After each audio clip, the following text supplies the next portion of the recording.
The echoes of laughter still brushed the air when I sensed it. That subtle, microscopic shift in the room that only follows something already gone wrong. My remark hadn't been sharp. Just a light, familiar jab. The kind exchanged between people who know each other too well. I was smiling when I said it. My hand even rested on his arm. The table responded right on cue. Soft chuckles, clinking glasses, the comfortable murmur of people who believed they were safe inside. Someone else's marriage. Then he spoke. Not loudly, not angrily. Precisely. I think, he said, folding his napkin with surgical care, that jokes land better when they're honest. Silence snapped into place. No one breathed. No one moved.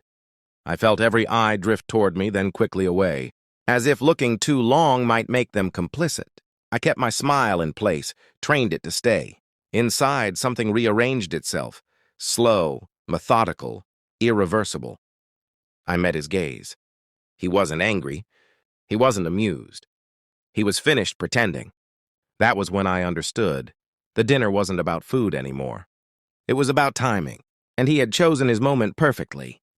The drive home was quiet in the way funerals are quiet, respectful, false, heavy with everything no one would name. I replayed the evening in my mind, frame by frame. His tone, his stillness, the way he never looked at me again after he spoke. At home, he loosened his tie and poured a drink. Not his usual habit.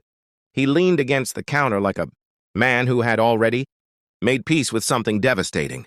You didn't deny it, he said. I blinked carefully. Deny what? He smiled then, small, bitter. That I lie. The room turned colder. I cataloged the last few months with new eyes. The late meetings, the guarded phone, the sudden interest in my schedule.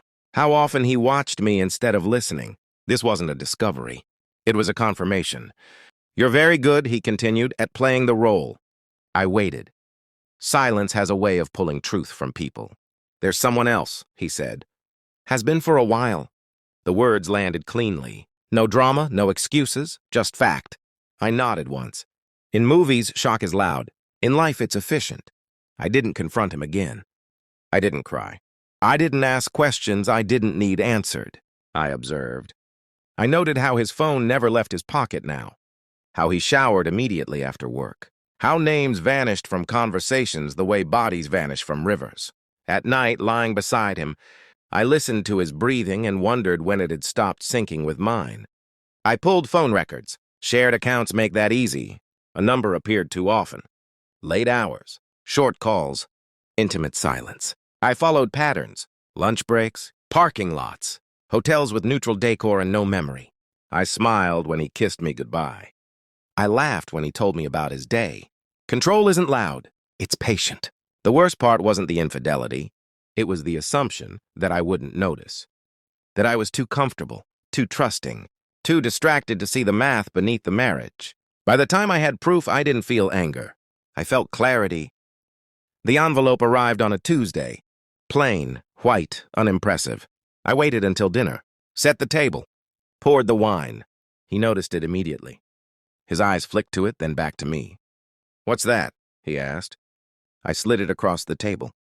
Something you already know, I said. He opened it slowly.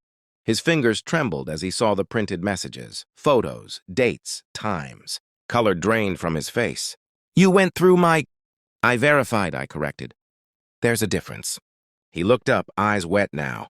Broken, human. I was going to tell you, he whispered. I tilted my head. When? Silence answered. I invited her, I said. His head snapped up. What? For dinner, next week. I thought it would be polite. He stared at me as if I were a stranger. I won't be there, I continued. But you should come. Explain why the woman you promised a future to was just an overlap. He reached for my hand. I pulled back before he could touch me. This isn't punishment, I said. It's alignment. I stood, calm as ever. You mistook my quiet for ignorance, I added. That was your only real mistake. I walked away from the table while he remained seated, drowning in the wreckage of his own certainty. I didn't look back when I left. Some endings don't need witnesses. In the weeks that followed, I felt lighter. Not happy, clean, like a room after the smoke clears. and you can finally see what was damaged. He sent messages. Long ones, short ones, apologies shaped like excuses. I didn't read them. Revenge isn't about destruction. It's about precision. The truth didn't break me. It freed me. And the silence I left him with? That was the loudest thing I ever said.